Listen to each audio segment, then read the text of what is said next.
हमने स्टार्ट कर दी है और ये मेरी एक्सेल की फाइल आप लोगों को शो हो रही है। तो हमारे पास कुछ न्यूमेरिकल्स हैं जो कि हमने करने हैं। अब पहला हमारा जो न्यूमेरिकल है 3 वो है जी कॉर्पोरेट टैक्सी से रिलेटेड है। मोंटगोमरी एंटरप्राइज ये जो आपको न्यूमेरिकल्स है इसकी पीडीएफ फाइल मैंने तस्वीर बना के पीडीएफ करके आपके सीआरजीआर को भेज दी हुई है। ठीक है जी। और आज का लेक्चर प्लस ये एक्सेल फाइल मैं क्लास के बाद जो है ना वो एंटर आपकी जो है ना वो उसके ऊपर जो है ना वो कर दूंगा, अपलोड कर दूंगा। ठीक है जी। Okay sir. अच्छा जी। Incorporation had operating earnings of 2,80,000 for the year just ended. During the year, the firm sold stock that it held in another company, 1,80,000, which was 30,000 above the original purchasing price of rupees 1,50,000 paid 1 year earlier. उसकी requirement है जी, requirement ए उसकी है जी, वो कहता है जी what is the amount if any of capital gains realised during the year. B में वो ये पूछता है how much total taxable income did the firm earn during the year.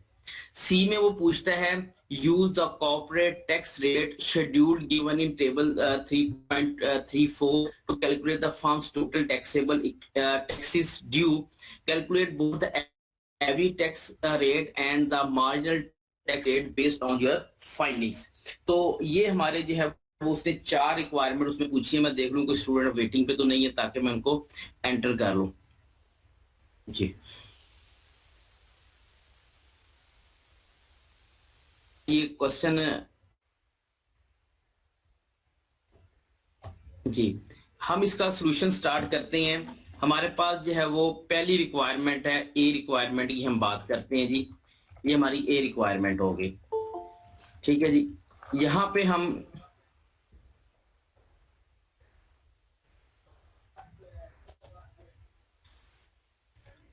जी यहाँ है जी हमारी है जी, पहले हमने क्या करना है वो कहता है what is the amount if any of capital gain realised during the year. कि ड्यूरिंग द ईयर अगर आपको किसी किस्म का कोई कैपिटल गेन हुआ है तो अब वो आपने क्या करना है वो कैलकुलेट करना है। ठीक है जी। तो कैपिटल गेन के लिए हम क्या करते हैं जी, हमारे पास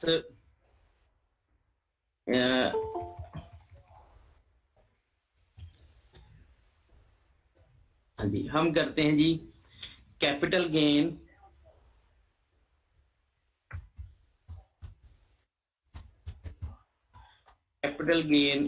इज इक्वल टू, बल्कि capital gain is equal to sales price और इसमें से हम माइनस कर देते हैं जी आपका ओरिजिनल परचेज प्राइस, माइनस क्या कर देते हैं इसमें से और परचेज प्राइस ये हम क्या कर देते हैं माइनस कर देते हैं। ठीक है जी। अब हमारी जो है वो जो सेल्स प्राइस है वो आप देखें वो हमारे पास कितनी है जी।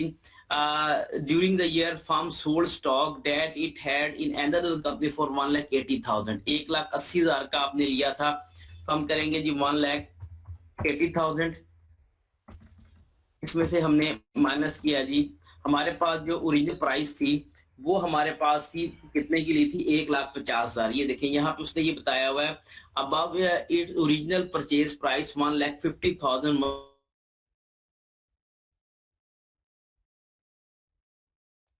हम क्या करेंगे is equal to 1,80,000 minus 1,50,000।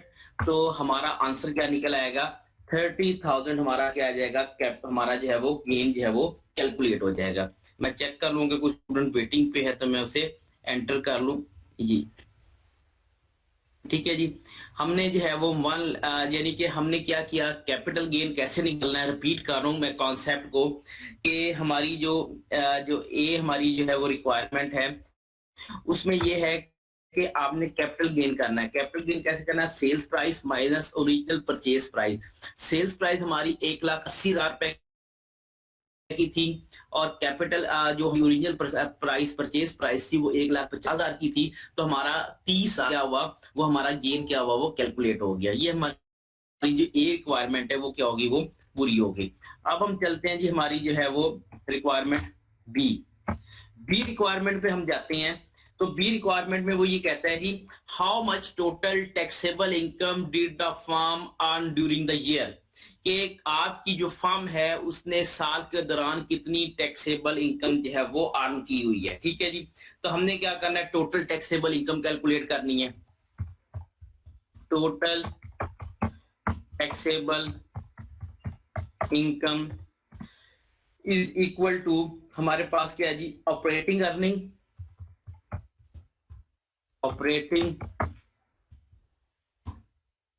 Earning, इसमें हम प्लस कर देते हैं जी हम कैपिटल गेन, क्या कर देते हैं, कैपिटल गेन, हम इसको ऐड कर देते हैं। तो हमारी वो जो इनकम कैलकुलेट होती है वो कौन सी होती है, हमारी ऑपरेटिंग जो है वो टोटल टैक्सेबल कैलकुलेट हो जाती है, इज इक्वल टू, हमारे पास टोटल देखें, यहाँ पे देखें वो कहते हैं जी, inter had operating earning of 2,80,000 for the year just ended, यानी कि साल के एंड के ऊपर आपके पास जो टोटल ऑपरेटिंग इनकम थी वो कितनी, टोटल आपके पास जो ऑपरेटिंग इनकम की $2,80,000 की थी, यानी कि 2,80,000 ये हमारे पास टोटल थी।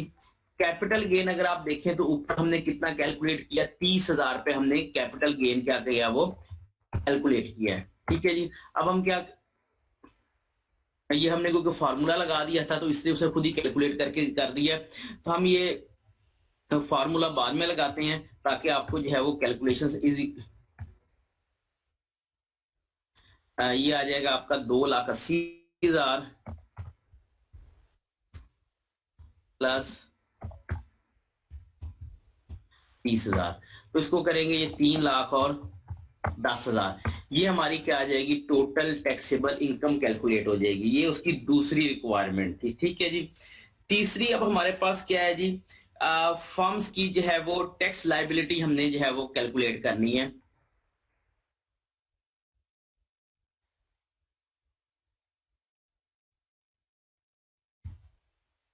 ये हमारे पास क्या है जी, सी में, आपने सी में कैलकुलेट क्या करना है जी, फर्म्स टैक्स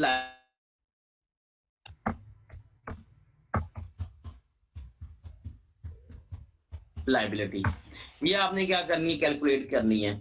इसके लिए जो है वो टैक्स का टेबल गिवन है, जो मैं आपको ना भेजना भूल गया हूं, मैं आपको फिर इसके साथ में भेज दूंगा कि टोटल टैक्स लाइबिलिटी के साथ आपने कैसे कैलकुलेट करना है। अब हमने क्या करना है, टैक्स लाइबिलिटी में करना है जी total tax due, total tax due, कि आपके पास टोटल टैक्स ड्यू कितना है, इज इक्वल, जो आपका जो टेबल है उसके मुताबिक कितना है जी, आपका जो है वो, आपका जो टोटल टैक्स ड्यू है वो टेबल आपको मैं भेजना भूल गया, तो उसके मुताबिक कितना है जी आपका जो, यानी कि हमने कैलकुलेट किया वो है जी, आपके पास जो डॉलर्स हैं वो 22,600 250 हैं, 250, इसमें हम ऐड कर देंगे जी आपका 0.39, आपका क्या है वो, इसमें जो है वो आपका जो टोटल आप जो कर रहे हैं, आपका वो टोटल जो आपका रेट ऑफ टैक्स है वो 0.39% है। 39% का मतलब क्या होता है कि 39/100 करेंगे तो 0.39 आ जाएगा, 0.39 आपका क्या हो जाएगा, वो कैलकुलेट हो जाएगा।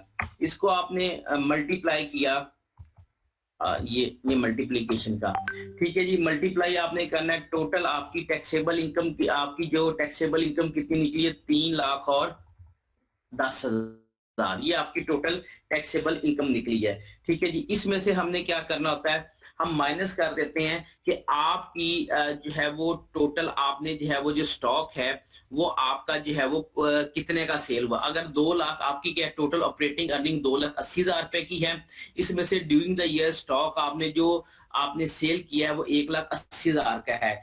2,80,000 में से 1,80,000 आप माइनस करेंगे तो उसकी जो डिफरेंस आ जाएगा, जो आपने हायर अमाउंट पे बेचा है वो कितना, वो 1 लाख रुपए आपका क्या होता है वो कैलकुलेट हो जाता है। तो माइनस कर देंगे इसमें से 1 लाख।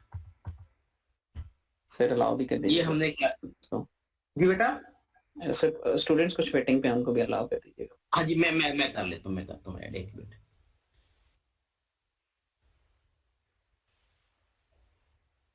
जी ये मैंने ऐड कर दिए बच्चे।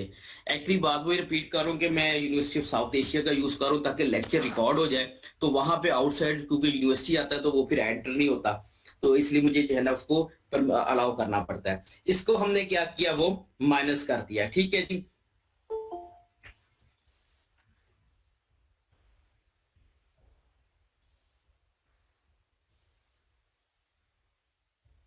जी ये हमने क्या किया, ये हमारी टोटल इक्वेशन। अब हमने क्या करना है जी, इसको जब हम दूसरी हमारे पास क्या आ गई, टैक्स ड्यू की हमारे पास क्या अमाउंट कैलकुलेट हो गई।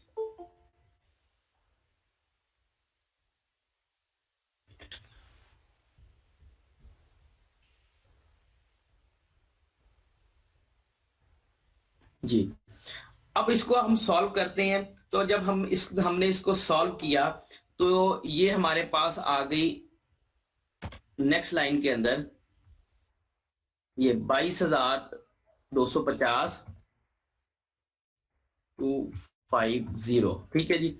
ये हमारे पास अमाउंट आ गई, प्लस हमने किया इसको with in bracket 0.39 0.39 multiply bye, जब 3,10,000 में से हमने जब 1 लाख माइनस किया तो हमारे पास कितना आ गया, 2,10,000 आ गया, ठीक है जी। अच्छा अब हम चले गए फिर नेक्स्ट स्टेप के अंदर। नेक्स्ट स्टेप में हमारे पास वो अमाउंट ऐसी है 22,250 प्लस इंटू 0.39 को जब हम मल्टीप्लाई करेंगे 2,10,000 के साथ तो ये हमारा आंसर आ जाएगा 81,900, 81,900, ठीक है जी। ये हमारा आ जाएगा, ठीक है जी। ये मैं आपको कैलकुलेट भी करके दिखा देता हूँ, is equal to 0.39 multiply by 2,10,000, ये कितना आया 81,900, ये हमारा क्या हो गया, ये कैलकुलेट हो गया, ठीक है जी। अब हम क्या करेंगे, इज इक्वल टू 22,250 इसमें प्लस कर देंगे 81,900, तो हमारी कितनी अमाउंट निकल आई, 1,04,150 रुपया हमारी जो है वो टोटल टैक्स ड्यू हमारा क्या हुआ वो, ये हमारी थर्ड ऑप्शन थी, ठीक है जी। कुछ स्टूडेंट वेटिंग पे हैं, हम इनको एंटर कर लेते हैं जी। हमने इनको भी एंटर कर लिया। जी बेटा, सर ये रिकॉर्डिंग आज रिकॉर्ड हो रही है क्लास? हाँ जी बिल्कुल बिल्कुल रिकॉर्डिंग हो रही है हमारी, शेयर हो जाएगी ये रिकॉर्डिंग आपको लेक्चर के बाद मैं अपलोड कर दूंगा आपके वो गूगल क्लास।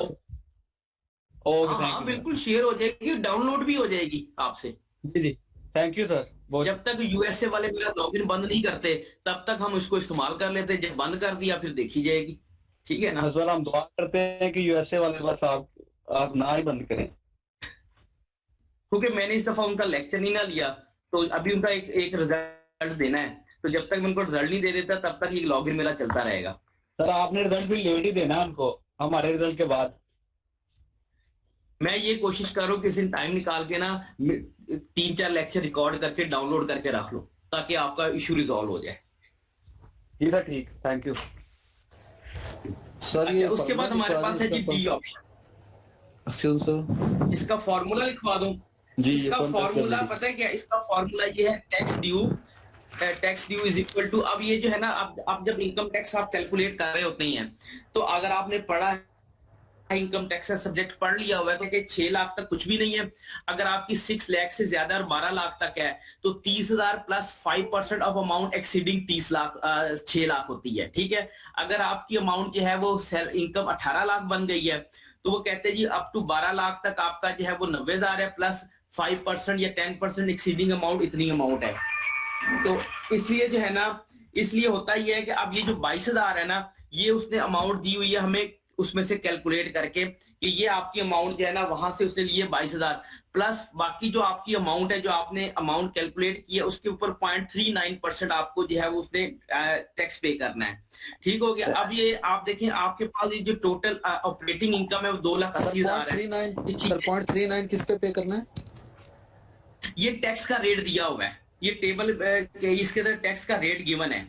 ठीक है, टेबल के अंदर वो टेबल मैं आपको भेजना भूल गया, लेकिन वो मैं आपको ना इसके साथ अपलोड कर दूंगा जब ये चीज भेजूंगा आपको, ये ना एक्सेल की फाइल, तो टैक्स का टेबल इसमें ऐड कर दूंगा मैं जिसने दिया हुआ है क्वेश्चन में। तो उसमें क्या किया फिर आपने 3 लाख। जी बेटा, ये जो आपने अभी रेट्स बोले ये तो विथहोल्डिंग इनकम टैक्स ऑन सैलरी नहीं है, ये फर्म का तो टैक्स नहीं है। ये 6 लाख तक जो एग्जाम्प्ट है और 6 से 12 तक ये फर्म का टैक्स नहीं, मैंने आपको, हाँ बेटा ये मैंने आपको एग्जांपल दिया बेसिकली, ठीक है ना। क्वेश्चन में उस अंदर उसने बताया हुआ है कि 39% आपका टैक्स बनता है। ठीक हो गया। तो क्वेश्चन में जो परसेंटेज दी होगी हमने वही लेके चलना है। वो तो मैंने आपको जस्ट एक एग्जांपल दे दी ना, जिस तरह आपको टैक्स के अंदर दिए होते स्लैब्स दी होती हैं। ठीक है जी। तो ये कुछ स्टूडेंट्स मुझे लगता है मैं इनको ऐड कर लूं। सर ये 39% ऑफ टोटल टैक्सेबल इनकम है ना? हाँ जी, टैक्सेबल इनकम का, ठीक है ना। अब 22,000 प्लस 0.39, अब हमने जो टोटल टैक्सेबल इनकम निकाली थी वो 3,10,000 निकाली थी। ठीक हो गया। 3,10,000 हमारी टोटल इनकम है, और उसमें से हमने क्या किया था कि हमारा जो टैक्सेबल इनकम है इसमें से जो हमने कॉस्ट है वो हमने क्या कर देनी थी, माइनस कर देनी थी, क्योंकि प्रॉफिट के ऊपर टैक्स होता है। ठीक है जी, कॉस्ट के ऊपर टैक्स नहीं होता। तो हमने कहा हमारी ऑपरेटिंग इनकम 2,80,000 की थी। ठीक है, कंपनी ने जो स्टॉक बेचा वो 1,80,000 का था। इसका मतलब ये है कि जो स्टॉक बेचा है उसके ऊपर क्या है कि एक यानी कि वो हमारा कितने का था कि 1,80,000 वाला स्टॉक आपने बेचा था, तो इसलिए क्या है कि उसकी जब बेचा आपने तो ऑपरेटिंग आपको प्रॉफिट कितना हुआ, 2,80,000। तो आपने ऑपरेटिंग प्रॉफिट 2,80,000 में से आपने स्टॉक की अमाउंट माइनस की तो 1 लाख रुपया बनी। तो 1 लाख आपकी एक्चुअल आपकी जो है वो क्या था, ऑपरेटिंग प्रॉफिट है due to sale of stock. तो हमने 1 लाख उसमें से जो है वो माइनस कर दिया स्टॉक की कॉस्ट। तो टोटल 2,10,000 इसका 39% लिया, तो वो आया 81,900 रुपया, और प्लस हमने कर दिया 22,200। तो टोटल हमारा जो टैक्स जो हमारी जो है वो टैक्सेबल इनकम जो हमारी निकल आई, जो हमारा टैक्स ड्यू निकल आया, वो हमारा कितना था, वो हमारा निकल आया 1,04,150 रुपए। हमारा टैक्स ड्यू जो है वो, या फर्म्स टैक्स लायबिलिटी हमारी क्या होगी, वो कैलकुलेट होगी। ठीक है जी। उसके बाद डी के अंदर वो क्या कहता है जी आपको, डी के अंदर वो ये कहता है कि आपने calculate the average tax rate and the marginal tax rate based on your finding.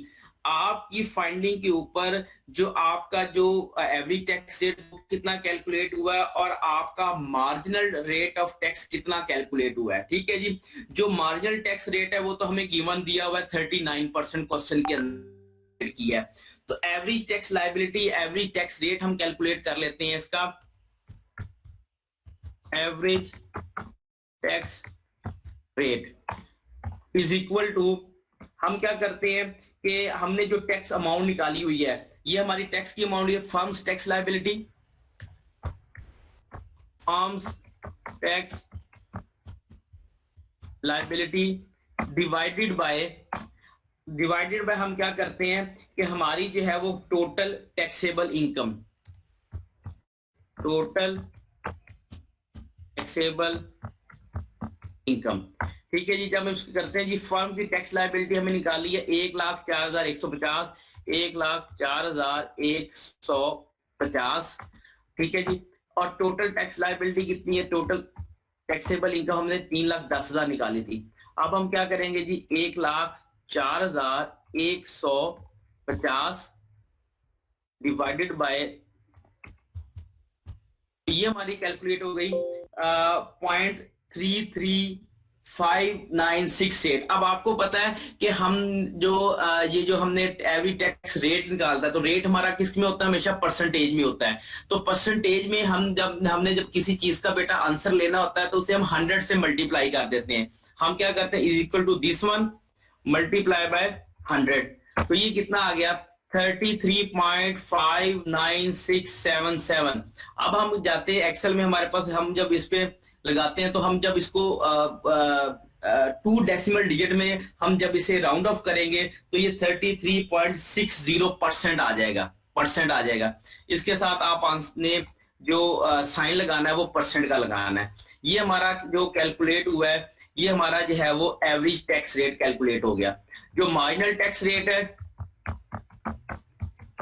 वो हमें जो है वो गिवन है, वो हमारा कितना है 39%। वो हमें जो है वो क्वेश्चन में ऑलरेडी गिवन है। ये जो हमने 39% लिया, ये हमारा क्या है, ये मार्जिनल टैक्स रेट हमारा है। ठीक है जी, ये हमने जो है वो ऑलरेडी हमें गिवन था, इसलिए ये कैलकुलेट करने की जरूरत नहीं है हमें। ठीक है जी, ये हमारा जो पहला क्वेश्चन था या पहला न्यूमेरिकल था वो हमारा क्या हो गया, वो कैलकुलेट हो गया। ठीक है जी, इसके बाद हम चलते हैं जी 3.2 पे। मैं देख लूं कोई स्टूडेंट वेटिंग में तो नहीं है जी। वेटिंग में है स्टूडेंट, हमने उसे एडमिट कर लिया। ये हमारे पास क्वेश्चन नंबर 2 है। ठीक है जी,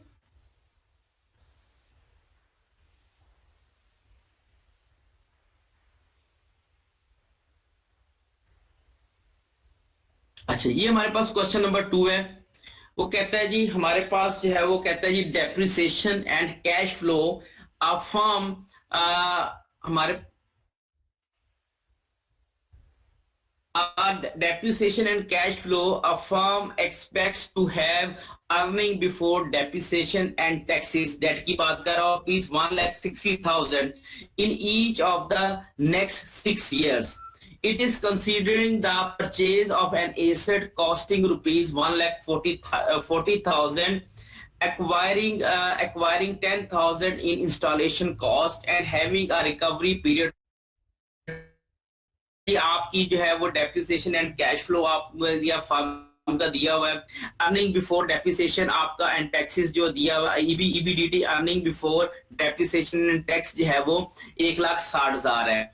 इन each for the next 6 years, यानी कि ईच, और ये 6 सालों तक चलेगा। It consist the purchase of an asset costing 1,40,000। आपने एसेट परचेज किया जिसकी कॉस्ट प्राइस है जी 1,40,000। रिपेयरिंग 10,000 इंस्टॉलेशन कॉस्ट, जारी बात है रिक्वायरिंग, उसके ऊपर जो है उसकी जो इंस्टॉलेशन कॉस्ट है वो 10,000 रिक्वायर्ड है। And having a recovery of 5 year पे, और उसकी जो रिकवरी है वो कितने सालों में होगी, 5 सालों के अंदर आपकी होगी। तो पहली चीज क्या कहता है जी, calculate the annual depreciation for the asset purchase using the MARC depreciation percentage. ठीक है जी, in table 3.8 on page 96। Page 96 के ऊपर उसने जो है वो एक टेबल गिवन दिया हुआ है, उसके ऊपर एडिशन है कि आपने उस टेबल के मुताबिक क्या करनी है, वो डेप्रिसिएशन जो है वो चार्ज करनी है। ठीक है जी, ये जो 96 टेबल है ना, ये मैं आपको भेज रहा हूं ताकि आपको प्रॉब्लम कोई ना हो। ठीक है जी, ये मैं CR और GR दोनों को भेज रहा हूं। बेटा जरा शेयर कर दीजिएगा आप, ताकि स्टूडेंट्स को जो है वो प्रॉब्लम ना हो। Okay sir. मैं ना आपको शेयर करने लगा हूं ये टेबल। ये 96 पेज पे जो टेबल है वो मैंने GR फरहत को मैंने किया है, CR को भी मैं कर देता हूँ फैसल को। Okay sir. ये मैंने डेप्रिसिएशन का आपको बेटा शेयर कर दिया है, CR को भी। ये जरा क्लास के ना ग्रुप पे शेयर करते हैं, क्योंकि टेबल में भेजना भूल गया था, तो अब आपको जो है ना फिर प्रॉब्लम ना हो कि सारा अमाउंट कैसे कैलकुलेट कर रहे हैं। ठीक है जी, अगर कोई स्टूडेंट वेटिंग में तो मैं उसको देख लेता हूँ, उसको मैं एडमिट कर देता हूँ।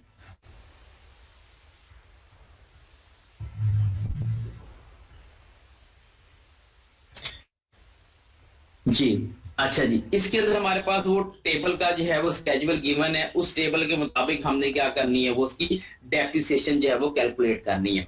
अगर आप इसका जो है वो ए पार्ट है हमारा,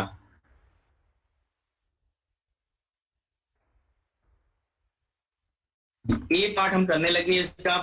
अब इसमें हमने जो है वो सबसे पहले क्या डेप्रिसिएशन का स्केड्यूल बनाना है। ठीक है जी,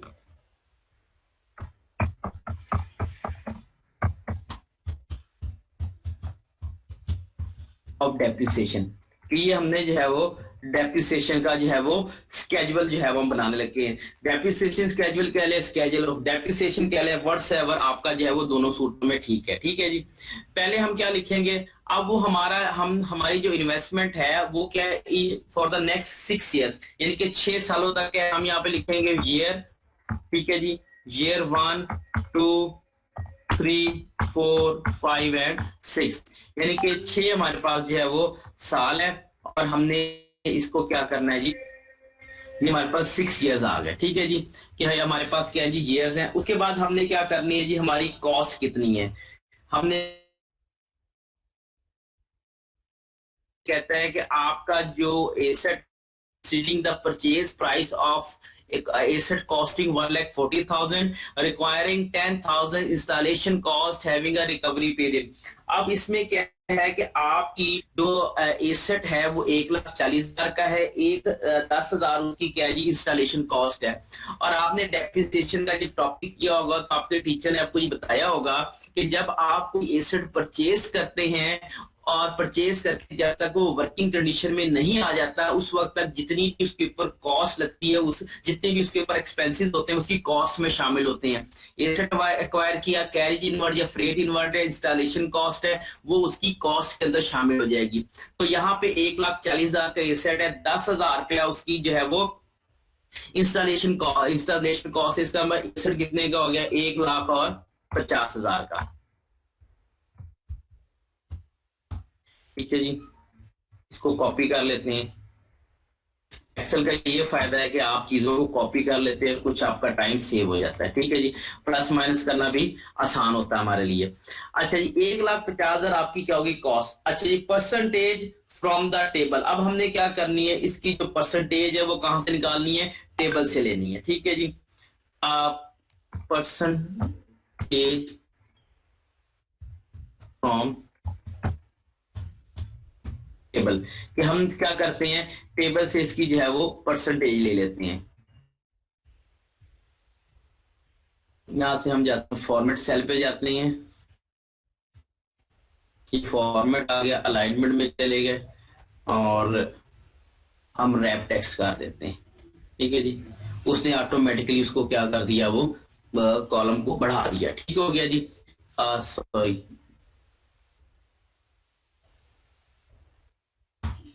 करना था हमने रैप टेक्स्ट, ठीक है, ये रैप टेक्स्ट हो गया हमारा।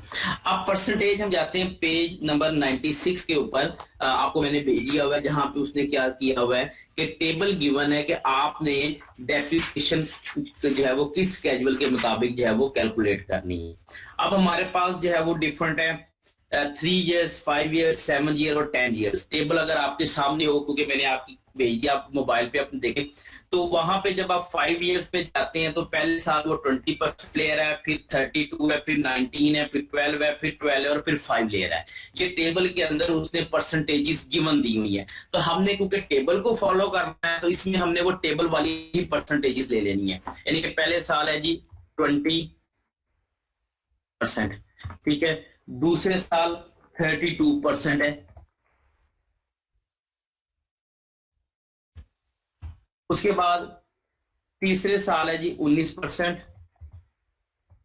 चौथे साल है जी 12%, पांचवें साल कितनी है जी परसेंट, और छठे साल में कितनी है जी 5%।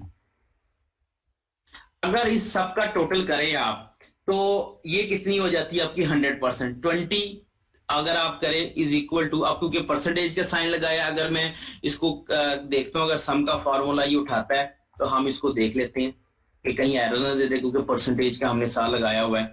तो उसने 100% नीचे कैलकुलेट करके दे दिया, और परसेंट का साइन भी उसने खुद ही लगा के दे दिया, क्योंकि हर अमाउंट के साथ परसेंट का साइन लगा हुआ है। तो इसका मतलब ये है कि ये जो हमारी टोटल डेप्रिसिएशन आपकी है ये कितनी हो जाएगी, ये 100% हो जाएगी, ठीक है जी। उसके बाद नेक्स्ट हमारा जो कॉलम बनता है वो कहता है डेप्रिसिएशन, कि अब हमने क्या करनी है, डेप्रिसिएशन कैलकुलेट करनी है। अच्छा जी, इसको भी हम रैप कर ले, टेक्स्ट कर ले, ताकि जो है वो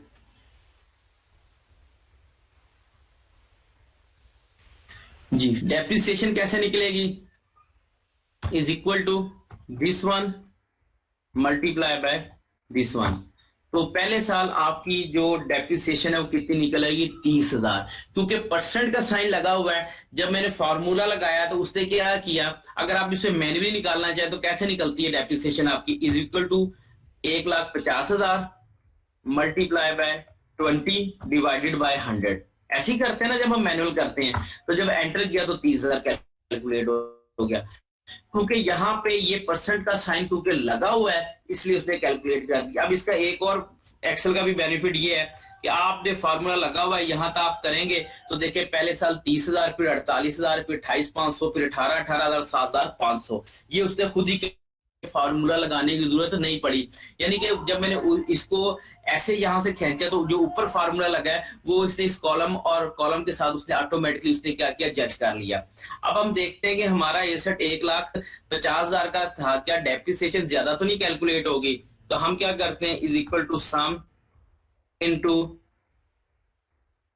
ये हमने किया और जब एंटर किया तो टोटल डेप्रिसिएशन कितनी निकलेगी, 1,50,000 निकला। यानी कि आपका एसेट अगर 1,50,000 का है तो उसकी टोटल डेप्रिसिएशन भी कितनी कैलकुलेट होगी, 1,50,000 ही कैलकुलेट होगी। इससे ज्यादा वो आपकी अमाउंट जो है वो कैलकुलेट नहीं हो सकी। अगर हम मैन्युअली कर रहे होते हैं तो हमें एक अमाउंट कैलकुलेट करनी पड़ती। एक्सेल पे कर रहे हैं तो हमें बेनिफिट बेटा ये हो गया कि एक ही दफा फार्मूला लगाया है और उसने सारी की सारी अमाउंट्स आपको क्या कर दी है, वो कैलकुलेट करके दे दी है। ठीक है जी, ये हमारी जो है वो रिक्वायरमेंट ए जो थी वो हमारी क्या हो गई, वो फुलफिल हो गई। ठीक है जी, अब हम इसकी जो है वो रिक्वायरमेंट बी के ऊपर जाती हैं।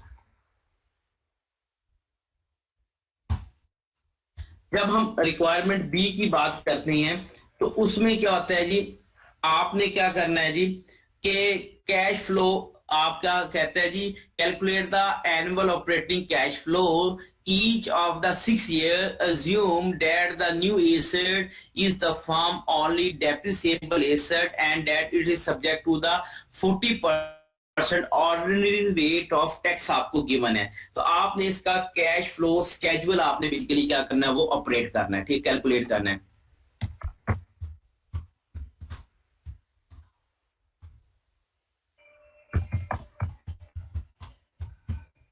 कैश फ्लो ये हमने क्या करना है, वो प्रिपेयर करना है, स्केड्यूल ऑफ कैश फ्लो करना है।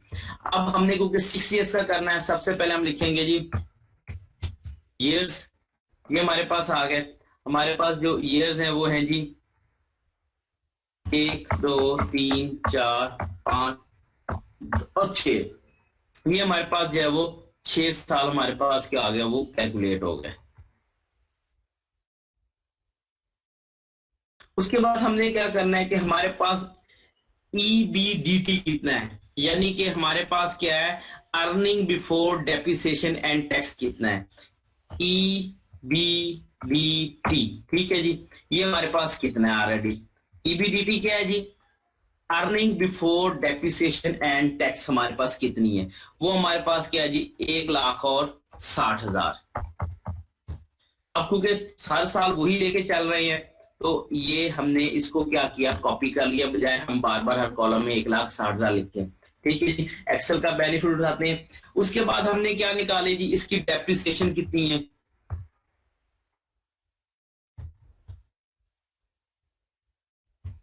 डेप्रिसिएशन। ठीक है जी, ये हमने क्या कर ली है, डेप्रिसिएशन हमने मेंशन कर दिया। अब डेप्रिसिएशन हमने कहां से लेनी है, देखिए ये हमने डेप्रिसिएशन कैलकुलेट की हुई है। ठीक है जी, तो डेप्रिसिएशन हमने वहीं से उठा लेनी है। पहले साल है जी 30,000, दूसरे साल है जी 48,000, तीसरे साल हमारे पास है जी 28,500, चौथे साल है जी 18,000 और पांचवें साल भी 18,000 है और छठे साल हमारे पास है जी 7,500। ठीक है जी, ये हमारे पास जो है वो डेप्रिसिएशन जो है वो कैलकुलेट हो जाती है। उसके बाद हम जाते हैं जी अपना जो नेक्स्ट हमने कैलकुलेट करना है इसके अंदर नेट प्रॉफिट बिफोर टैक्स के बिफोर टैक्स हमारा जो है वो नेट प्रॉफिट जो है वो कितना कैलकुलेट हुआ है, नेट प्रॉफिट बिफोर टैक्स। ठीक है जी, एनपी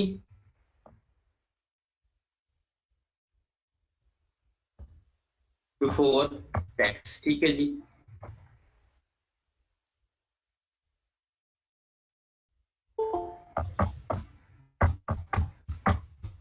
नेट प्रॉफिट, ठीक है जी। ये नेट प्रॉफिट बिफोर टैक्स हमारा जो है वो कितना है, ठीक है जी।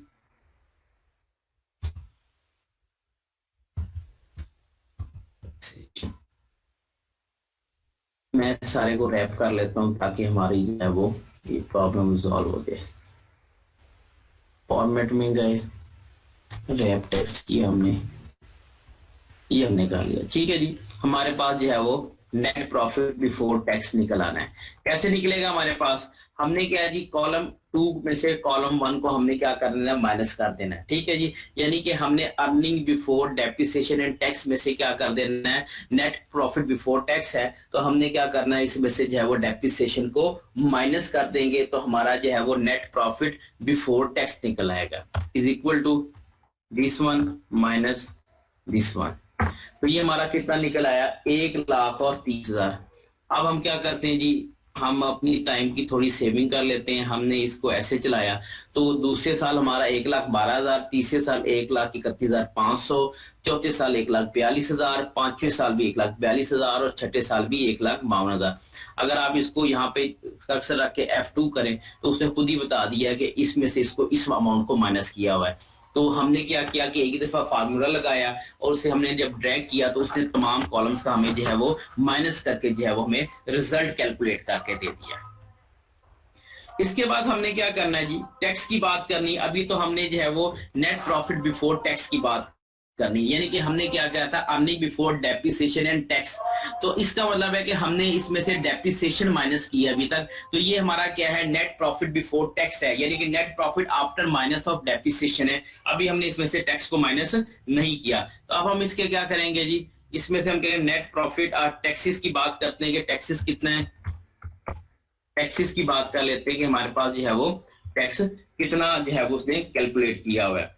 अब अगर हम टैक्स की बात करें तो हमारे पास जो है वो हमने जो है वो टैक्स कैलकुलेट करना है कि हमारा टैक्स कितना गिवन है। तो calculate the annual rate of tax is assume that the new asset of the firm only depreciable asset and that it is subject to a 40% of ordinary rate of tax। कि आपको जो rate of tax है वो कितना given है, वो आपको 0.40% है।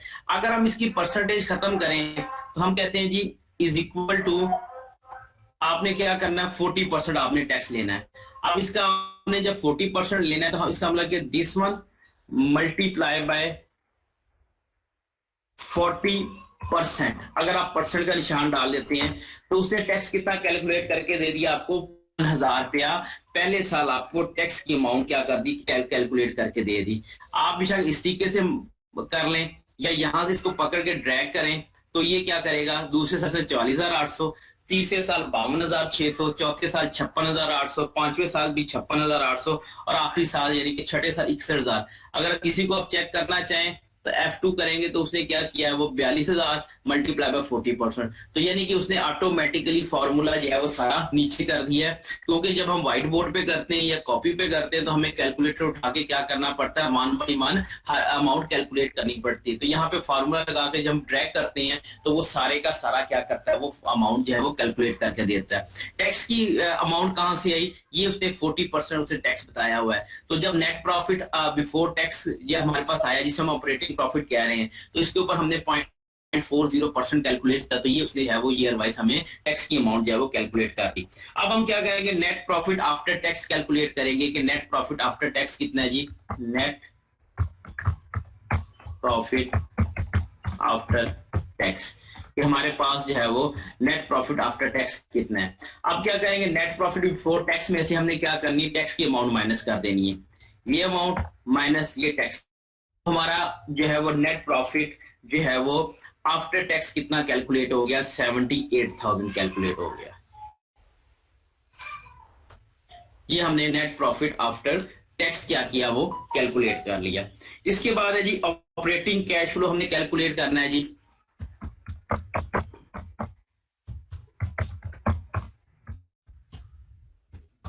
ऑपरेटिंग कैश फ्लो कैसे निकलता है, अब आपको जब आपने अगर आपने कैश फ्लो स्टेटमेंट की हुई है तो हम क्या करते हैं, जो हमारे नॉन कैश पेड एक्सपेंसेस होते हैं, नॉन कैश पेड एक्सपेंसेस होते हैं, उन्हें हम क्या करते हैं, ऐड बैक करते हैं क्योंकि आप जैसा डेप्रिसिएशन है ये हम माइनस तो करते ही हैं प्रॉफिट या लॉस को कैलकुलेट करते हुए, लेकिन ये ऐसा हमारा एक्सपेंस होता है जो हम किसी को भी पे ऑफ नहीं करते, किसी को भी हम पे ऑफ नहीं करते। तो इसलिए जो है वो इसको हम कैश में ऐड बैक करते हैं। अगर हम इसे कैश में ऐड बैक ना करें तो हमारे पास फिजिकली कैश ज्यादा होता है और डॉक्यूमेंट्स के अंदर कैश क्या होता है वो कम होता है। तो इसलिए जो है वो आपकी जो आपका जो है वो कैलकुलेशन है फिर वो गलत हो जाती है। तो इसलिए हम क्या करते हैं कि डेप्रिसिएशन को कैश ऐड बैक करते हैं ताकि हमारी अमाउंट सही कैलकुलेट हो जाए। तो ऑपरेटिंग कैश फ्लो हमने जो है वो कैसे कैलकुलेट करना है कि हमारे पास जो है वो टोटल हमारे पास जो अमाउंट है कैलकुलेशन की वो हमने क्या करनी है। हमारे पास डेप्रिसिएशन की अमाउंट है ये वाली। अच्छा, इस प्लस कर देना है प्रॉफिट आफ्टर टैक्स, हमने क्या कर देना है वो ऐड कर देना है। ठीक है जी, ये हमने कैलकुलेट किया तो ये हमारे पास कितना निकल आया। पहले साल रेटिंग कैश फ्लो हमारा 1,08,000 आ गया। इसी तरीके से आपने तमाम अमाउंट्स को क्या करना है वो ऐड करना है। तो ये एक्सेल है, मैंने यहाँ पे जब इसको जो है वो फार्मूला कॉपी करूंगा तो वो ऑटोमेटिकली कैलकुलेट करके दे देगा। यहाँ पे अगर आप F2 करें तो ये बता रहा है कि आपने कौन सी अमाउंट को जमा किया, depreciation plus net profit after tax को। नेक्स्ट ईयर अगर आप जाए तो वो फिर वही कह रहा है net profit after tax plus depreciation की हुई है। ठीक है जी, उसने हमें पहले साल कैलकुलेट करके दिया कि आपके पास ऑपरेटिंग कैश फ्लो साल 1,15,200 है, तीसरे साल 1,07,400 है, चौथे साल 1,03,200, पांचवें साल भी 1,03,200 और छठे साल 99,000 रुपया आपके पास जो है वो ऑपरेटिंग कैश फ्लो है। ठीक है जी, ये हमने स्केड्यूल ऑफ कैश फ्लो हमने क्या किया वो कैलकुलेट कर लिया। ठीक है जी, उसके बाद हमने इसका तीसरा पार्ट करना है, C part, compare and discuss your findings, कि आप इसको कंपेयर करें और अपनी फाइंडिंग्स को क्या करें वो डिस्कस करें। यानी कि आप यूं समझे कि यहाँ पे आपको कह रहा है कि अपना डिसीजन जो है वो आप क्या करें वो मेंशन करें। तो हम क्या करते हैं कि जो हमारा परचेज ऑफ एसेट है वो हमारी जो फर्म है उसको अलाउ करता है टू डिडक्ट डेप्रिसिएशन। की सारी बात है, जब एसेट लिया तो आपने डेप्रिसिएशन डिडक्ट करना है। ठीक है, और non cash charges for the tax purpose, ताकि आपको कैश जो है वो कम पे करना पड़े, टैक्सेस कम पे करना पड़े। The result of the lower taxable income and therefore the lower tax पे, उसकी वजह से आपका टैक्स कम होगा और आपकी क्योंकि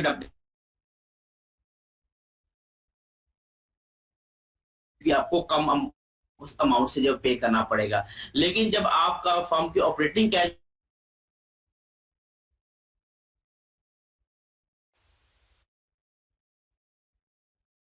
पे नहीं किया तो वो आपको ऐड बैक करना पड़ता है ताकि आप कैश फ्लो का सही रिजल्ट जो है वो कैलकुलेट कर सके। ठीक है जी, अब इसकी जो फाइंडिंग्स हैं वो मैं आपको जो है वो लिख देता हूँ ताकि आपको जो है वो ऐड करना आसान हो जाए, चाहे बेशक बाद में आप अपनी वर्ड्स के अंदर लिख लीजिएगा।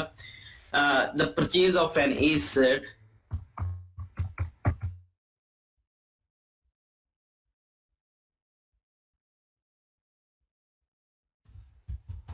allows the firm to deduct depreciation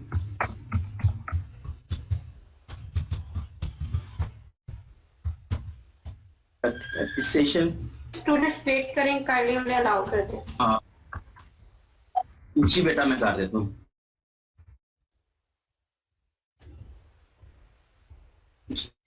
अच्छा जी, हम ये कह रहे थे कि purchase of an asset allow the firm to deduct a depreciation a non cash charge. Non cash charge का मतलब होता है नॉन कैश पेड एक्सपेंसेस, जो आप कैश फॉर्म में नहीं करते, फॉर द टैक्स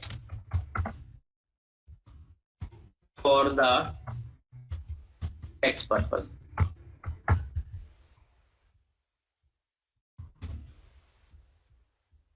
और इसका रिजल्ट क्या आता है, दिस रिजल्ट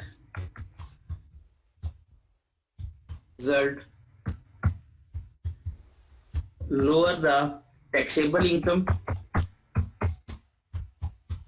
जब आपकी टैक्सेबल इनकम कम हो जाएगी तो उससे क्या होगा, आपको टैक्स भी कम पे करना पड़ेगा। ठीक है जी,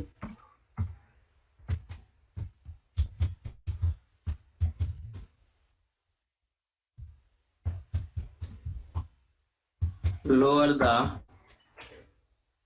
टैक्स पेड, कि आपको टैक्स भी जो है वो कम पे करना पड़ेगा। जब आप दूसरी तरफ जाते हैं कि एज अ रिजल्ट आपके फर्म की ऑपरेटिंग कैश फ्लो की बात करते हैं,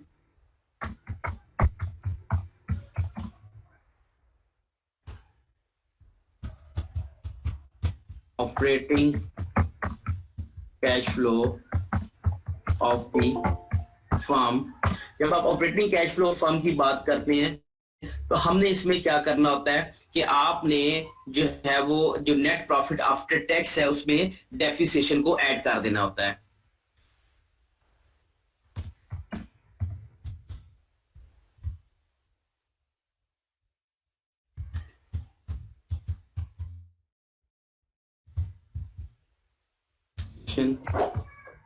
इनटू ऑपरेटिंग हम इसमें करते हैं जी, we added depreciation into net profit after tax, net profit after tax, कि हम नेट प्रॉफिट आफ्टर टैक्स में डेप्रिसिएशन को क्या कर देते हैं, ऐड कर देते हैं for the calculation of actual cash flow। ठीक है जी, कि हम एक्चुअल कैश फ्लो को डाल लेते हैं। ठीक है जी, यहाँ पे हमारा जो है ये क्वेश्चन क्या हो गया, वो कंप्लीट, यानी कि 3 पार्ट थे इसके, तीनों हमने क्या कर लिए, वो कंप्लीट कर लिए हैं। ठीक है जी, इसके बाद हम जो है मैं कुछ देख रहा हूँ, कुछ स्टूडेंट वेटिंग पे तो नहीं है जी।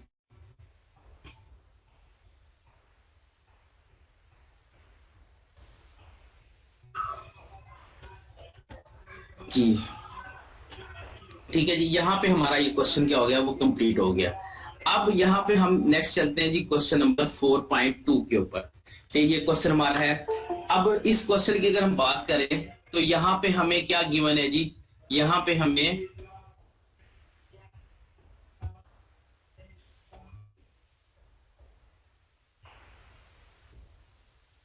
जी, यहाँ पे हमें जो है वो आपके सामने अगर आप देखें तो आपको जो है ना वो एक अदद बैलेंस शीट गिवन है। ठीक है जी, ये पूरी बैलेंस शीट आपको गिवन है। यहाँ पे वो कहता है जी balance sheet completion using the ratios, जो हमने लास्ट टाइम हम रेशियोज की बात की थी, उसमें क्या था कि balance sheet completion using ratios, complete the 2000 balance sheet, ये 2000 बना के 2000 सन 2000 की बात करें, 2000 the balance sheet for the O'Keefe industries using the following information, कि ये आपने इंफॉर्मेशन को यूज करना है और आपने क्या करनी है, वो इसकी बैलेंस शीट जो है वो कंप्लीट करनी है।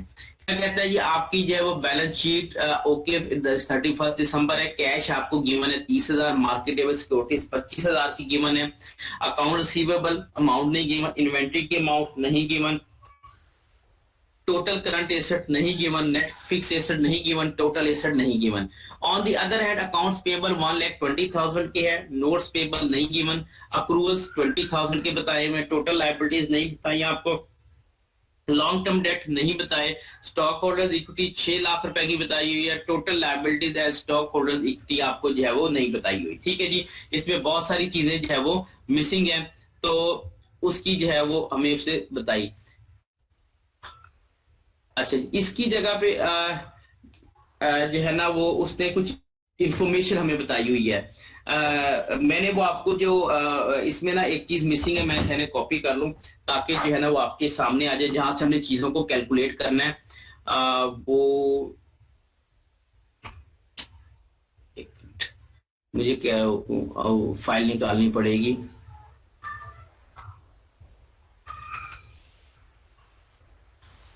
मुझे लगता है मैं कॉपी करना भूल गया उस फाइल को।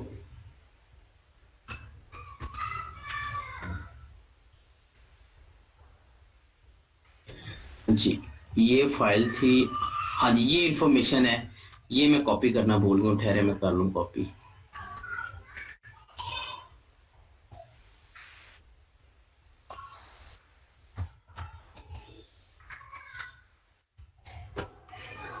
जी, ये इंफॉर्मेशन थी, ये copy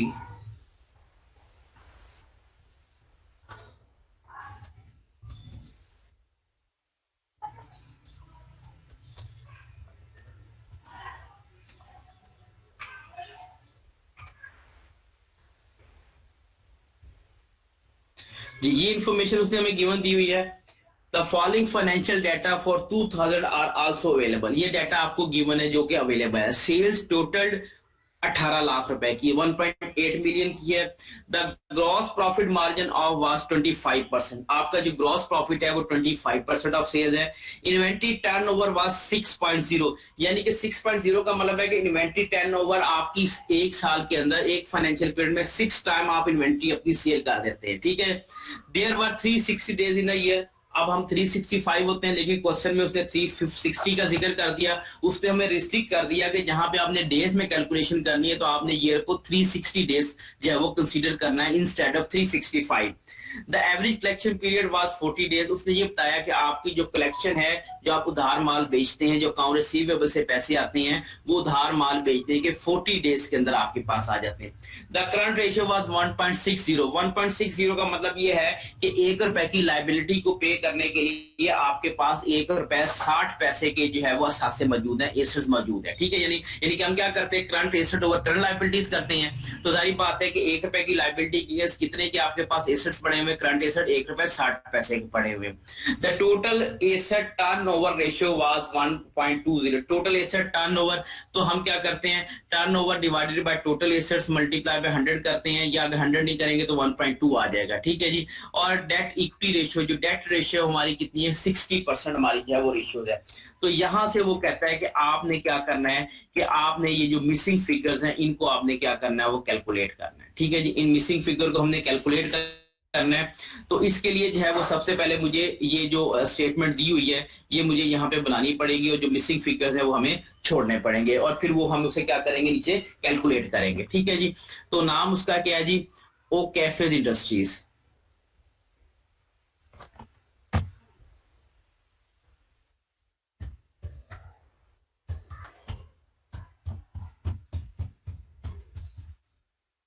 industries balance sheet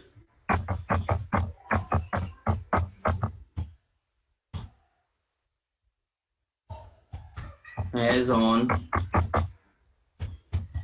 December 31, 2000, ठीक है जी। ये हमारे पास है उसकी बैलेंस शीट गिवन है। हम इसकी फॉर्मेटिंग कर लेते हैं।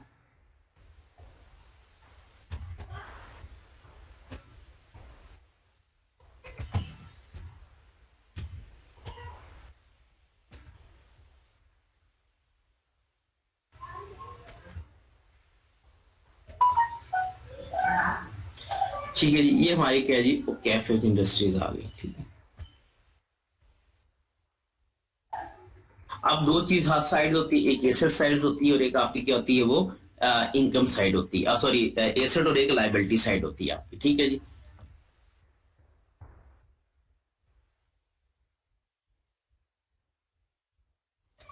ठीक है जी, यहाँ पे आप क्या लिख देंगे जी,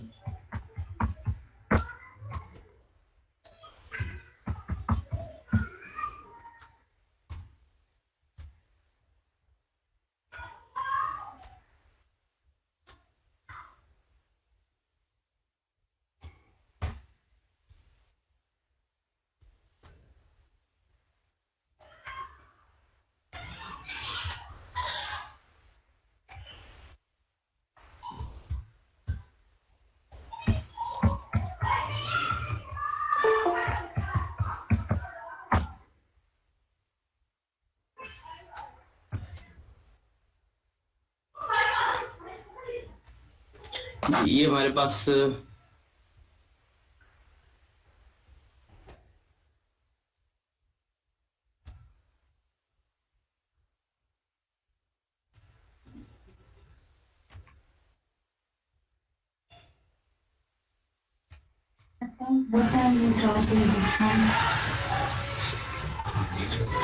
अच्छा जी,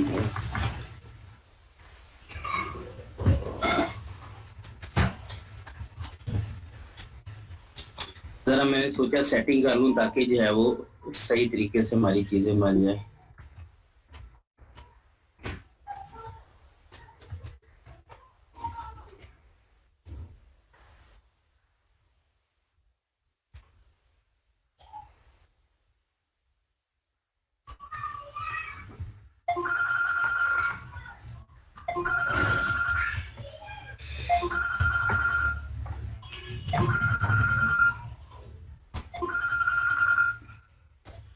ये हमारी जो है वो क्या बन गई, बैलेंस शीट हमने जो है वो बना ली, ताकि जो है वो हमारी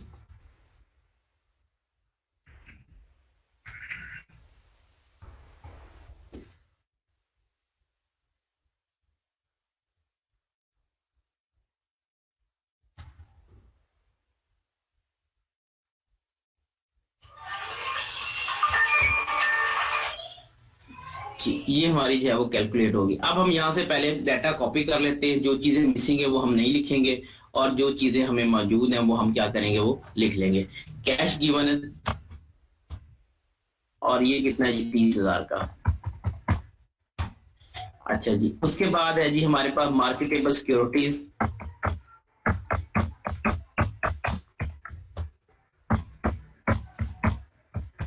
ये हमें गिवन है जी 25,000 की। उसके बाद है जी अकाउंट रिसीवेबल,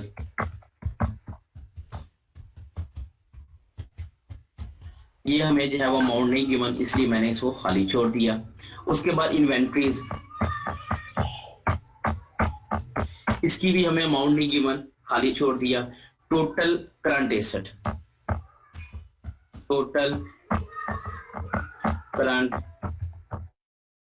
एसेट्स, क्योंकि हमें ऊपर एसेट्स नहीं गिवन, तो लिहाजा हम जो है वो टोटल करंट एसेट भी हमें जो है वो कैलकुलेट नहीं हो रहा है इस वजह से। ठीक है जी।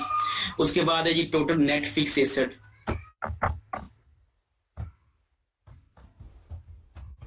ठीक है जी। नेट फिक्स एसेट्स के बाद हमारे पास नीचे के आगे हमारे पास टोटल एसेट्स आ जाएंगे। ठीक है जी। तो ये हमारे क्या आ जाएंगे, टोटल एसेट्स हो जाएंगे। इसको हम बाद में लिखते हैं टोटल एसेट्स को।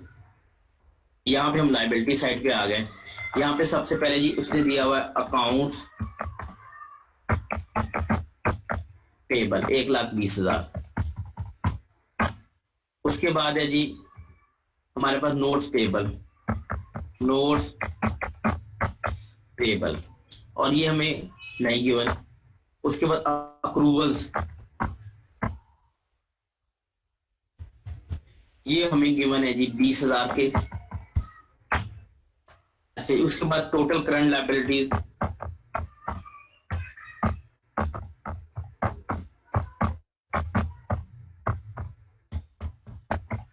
ये हमने जो है वो, सारी बात है कि हमें नोट्स पेबल गिवन होते तो हम कैलकुलेट कर लेते, हम नहीं कर सकते। लॉन्ग टर्म डेट,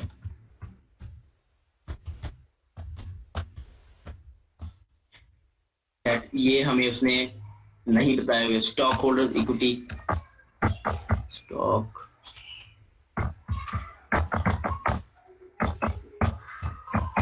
इक्विटी, ये उसने हमें बताइए जी 6 लाख की, 6 लाख की है। और नीचे उसने क्या बता दिया, total liabilities and stock holders equity,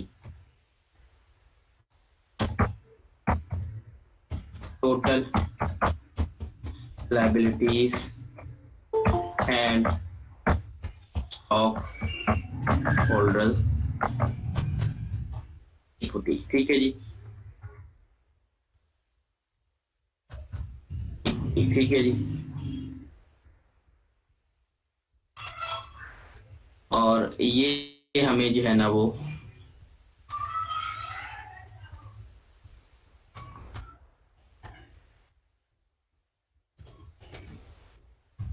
ये हमें जो है वो नहीं गिवन। ठीक है जी।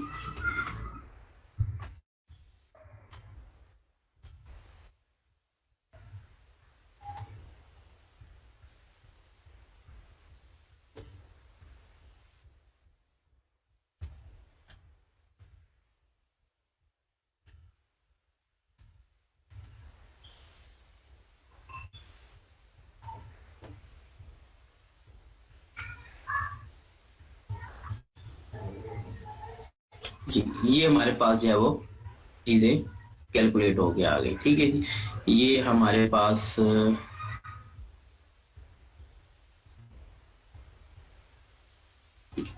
ये हमारे पास क्या है जी, टोटल करंट एसेट्स, ये is equal two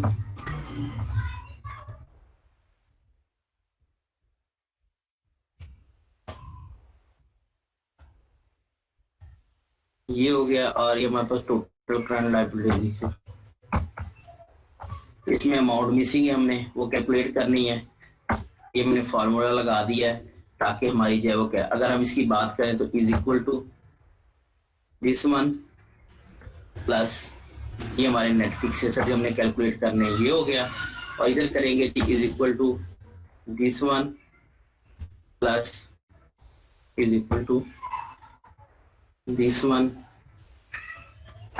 plus this one.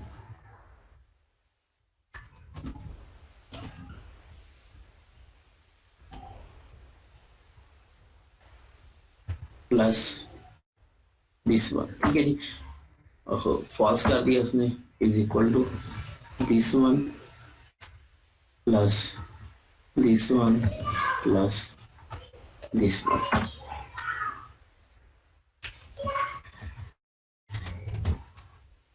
This one plus this one plus this one. तो ये सारा क्या रिजल्ट। अब देखें दोनों साइडें जो है वो एसेट्स और लाइबिलिटीज हमारी क्या है वो इक्वल नहीं है। इसका मतलब ये है कि हमें क्या करना पड़ेगा कि ये जो मिसिंग फिगर है ये हमें क्या करनी पड़ेगी, कैलकुलेट करनी पड़ेगी। जब तक ये मिसिंग फिगर कैलकुलेट नहीं होगी उस वक्त तक हमारी जो बैलेंस शीट है वो हमारी जो है वो टैली नहीं करेगी। ठीक है जी। सबसे पहले हम चलते हैं जी, हम अपनी जो है वो कैलकुलेशन को स्टार्ट करते हैं। हम ये देखते हैं कि ये हमारे पास सपोर्टिंग कैलकुलेशन आ गई। ये मैं हेडिंग दे देता हूँ,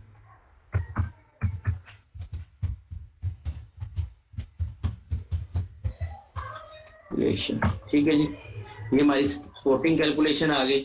सबसे पहले हम क्या करते हैं कि हम वन बाय वन चीजों को कैलकुलेट करना शुरू करते हैं। हम पहले देखते हैं जी, हम करंट रेशियो को कैलकुलेट करते हैं। हमारे पास करंट रेशियो, अब हमें जो क्वेश्चन में करंट रेशियो गिवन है वो ये यहाँ पे उसने हमें बताई हुई है जी। करंट रेशियो कितनी है हमारी 1.60 बताई हुई है। अब जो करंट रेशियो है वो हमें बताइए 1.60 ये उसने रेशियो बताई है। अब ये जो फॉर्मूला होता है वो आपको बहुत अच्छे तरीके से पता है कि करंट रेशियो का फॉर्मूला क्या होता है, current asset over current liabilities. तो क्या हुआ जी, हमने कहा करंट रेशियो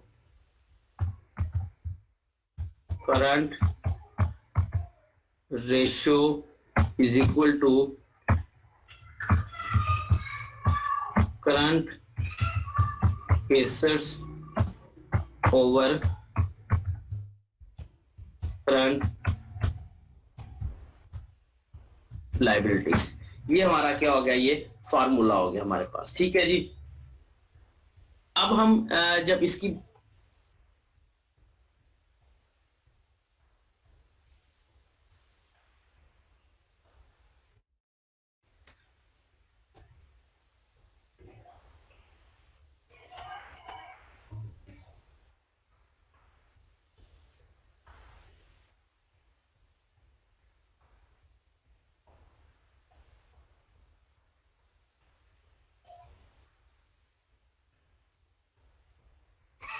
जी, अब हम जब कैलकुलेट करेंगे तो हमारे पास ये हमारा फार्मूला आ गया। अब हमारे पास क्योंकि अकाउंट रिसीवेबल और इन्वेंट्री हमारे पास नहीं है, तो हमें क्या है कि सबसे पहले अकाउंट रिसीवेबल और इन्वेंट्री चाहिए। तो हम इस पोजीशन में आ जाएंगे कि हम अपनी करंट रेशियो को कैलकुलेट कर लें। तो हम पहले क्या निकालते हैं जी, हम जो है वो अपनी जो है वो एवरेज क्या करते हैं, एवरेज कलेक्शन पीरियड पहले कैलकुलेट कर लेते हैं, फिर हम इसके ऊपर आते हैं, फिर हमारे पास ये कैलकुलेशन ईजी हो जाएगी।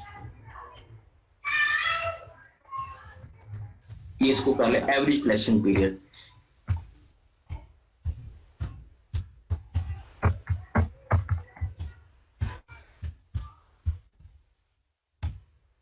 Average collection period. अब अगर हम एवरेज कलेक्शन पीरियड की बात करें तो उसने हमें यहाँ पे कहा हुआ है कि ये आपके पास क्वेश्चन है जी, हमारा जो एवरेज कलेक्शन पीरियड हमारा कितना 40 डेज, और साल में कितने दिन उसने बताए हुए 360 डेज उसने हमें क्या वो बताए हुए हैं।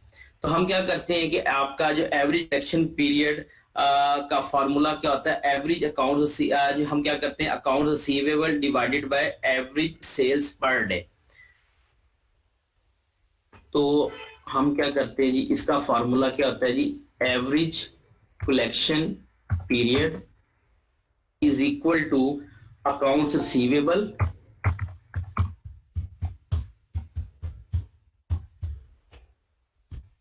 रिसीवेबल डिवाइडेड बाय, हम क्या करते हैं, एवरेज सेल पर डे।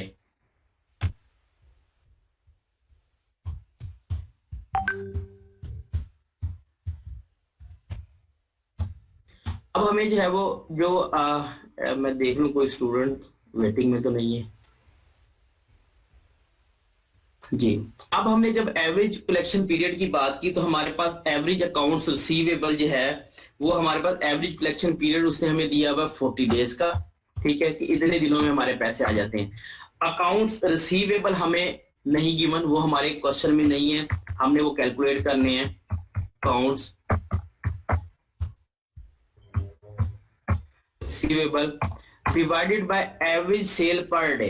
अगर हम एवरेज सेल पर डे की बात करें तो हम यहाँ पे चलते हैं, यहाँ पे हमारे पास कितनी है जी, सेल्स दी हुई है 18 लाख की और टोटल 360 दिन हमारे पास गिवन है। तो हम क्या करते हैं कि 18 लाख रुपए की हमारी सेल है और पर डे करेंगे तो 360 से हम इसको क्या कर देंगे, वो डिवाइड कर देंगे, ठीक है जी, ताकि हमारी जो है वो सेल क्या होती है वो कैलकुलेट हो जाए।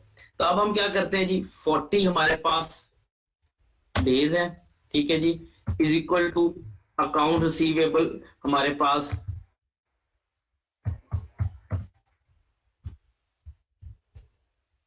रिसीवेबल डिवाइडेड बाय, अब हम क्या करने हैं कि हम यहाँ पे पहले इसकी अमाउंट कैलकुलेट कर ले, इज इक्वल टू 18 लाख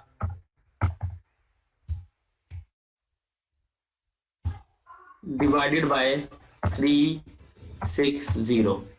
तो हमारी जो सेल्स की amount average per day sale कितनी निकल आती है, वो 5000 हमारी निकल आती है, ठीक है। जब ये 5000 उधर जाएगा तो सारी बात है कि ये क्या करेगा, 40 multiply by 5000 is equal to account receivable.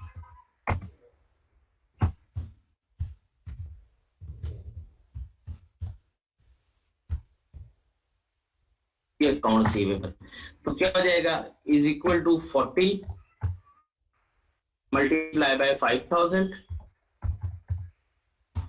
ये आ जाएगी 2 लाख रुपया। ये इसको जरा 5000 है, ये ले, ठीक है। हमारी जो अकाउंट रिसीवेबल है वो कितने निकल आए, वो 5000 निकल आए। ये हमारे क्या हो गए, ये हमारे क्या कैलकुलेट हो गए, हमारे अकाउंट्स रिसीवेबल हमारे जो है वो कैलकुलेट हो गए। अच्छा, ये हमारे टोटल क्या हो गया, अकाउंट्स रिसीवेबल कैलकुलेट हो गया। अब ये जो अकाउंट रिसीवेबल आ गए, ये हमारे 2 लाख के हुए, तो इधर मैंने 1 2 3 4 5 ये जो मिसिंग फिगर थी वो मैंने कैलकुलेट की। जैसे मैंने एंटर की, क्योंकि फार्मूला लगा हुआ है, साथ ही उसने जो है वो बैलेंस शीट का टोटल क्या कर दिया, उसने चेंज कर दिया है।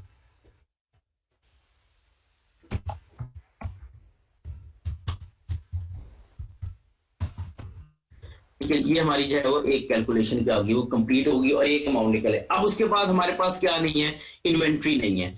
अगर इन्वेंट्री नहीं है तो अब हम क्या करते हैं कि हम कैलकुलेट करते हैं कि हम इन्वेंट्री को कैलकुलेट कर लेते हैं। इन्वेंट्री को कैलकुलेट करना, इन्वेंट्री टर्नओवर हमारी कितनी गिवन है इस क्वेश्चन के अंदर, इन्वेंट्री टर्नओवर है कि इन्वेंट्री इन डेज दी हुई है। इन्वेंट्री टर्नओवर बताई हुई है 6 टाइम, यानी कि साल में 6 दफा आपसे जो है वो पैसे कलेक्ट हो जाते हैं हमारे। तो हम क्या करेंगे, इन्वेंट्री टर्नओवर,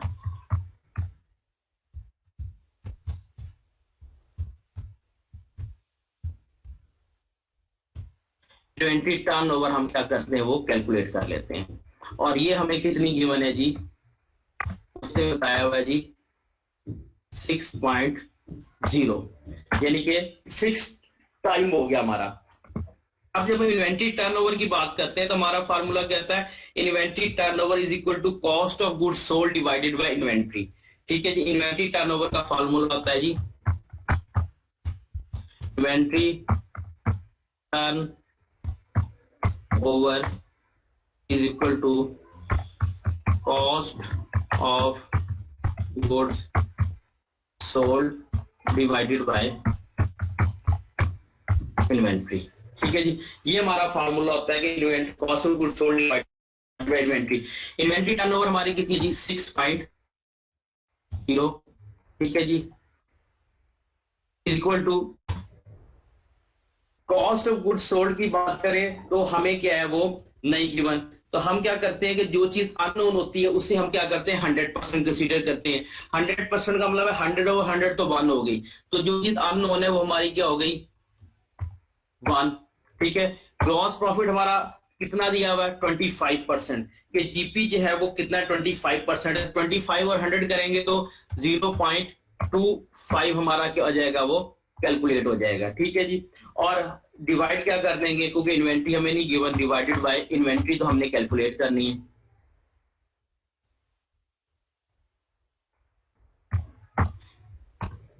अच्छा ये यहाँ पे क्योंकि हमने इक्वल का साइन लगा दिया था तो इसलिए वो प्रॉब्लम कर गया। ठीक है जी, ये हमारा आ गया। ठीक है जी, यहाँ पे मैं इक्वल का साइन लगा देता हूँ क्योंकि वो जब इक्वल का साइन लगाते हैं तो फार्मूले पे ले लेता है, वो प्रॉब्लम कर देता है। ठीक है जी, अब हमने क्या करना है, ये हमारा कैलकुलेट हो गया 6.0। अब जब हम इसको कैलकुलेट करने लगे हैं, अब हमने इसको क्या करना है वो कैलकुलेट करना है।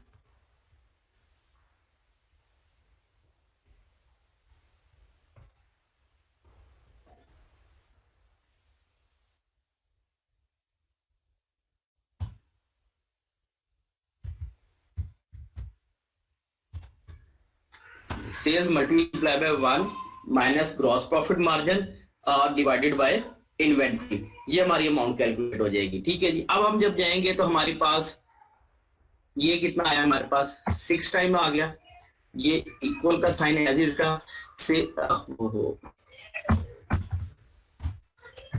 ये हमारे पास सेल्स है 18 लाख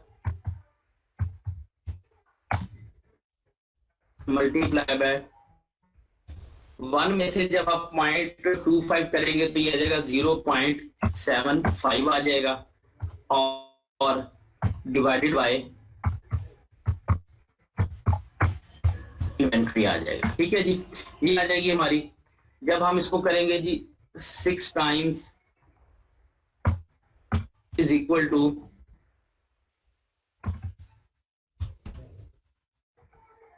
अब हमने क्या करना है जी 18 लाख इज इक्वल टू, यहां हम फार्मूला लगा लेते हैं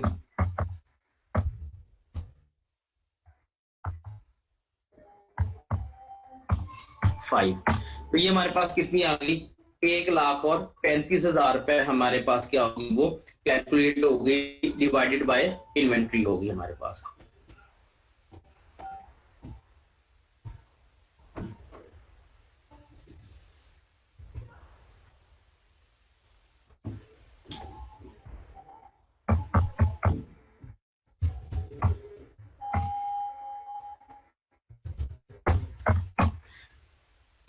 ये हमारे पास टोटल 1,35,000 हमारे पास कैलकुलेट हो गई।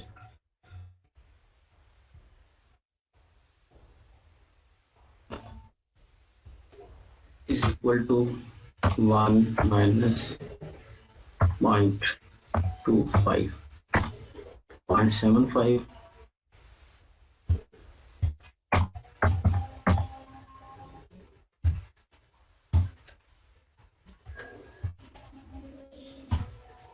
हाँ जी, ये हमारे पास कितनी होगी 1,35,000 रुपए हमारे पास कैलकुलेट हो गई। अब हमने क्या करना है जी, इसके बाद हमने हमारे पास जो अमाउंट कैलकुलेट हुई अब उससे हमने इज इक्वल टू, ये हमारे पास 6 टाइम हमारे पास जो है वो इन्वेंट्री कैलकुलेट हो रही है। तो अब हम क्या करते हैं जी,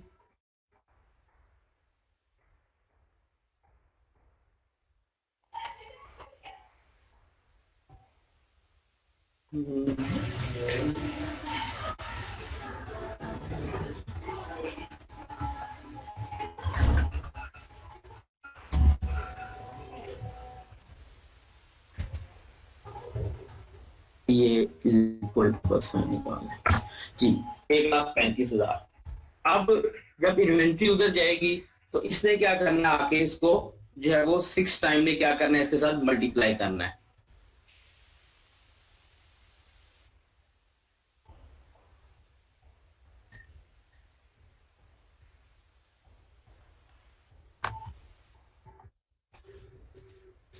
ये हो जाएगा जी 6 is equal to 6 multiply by जी 35,000।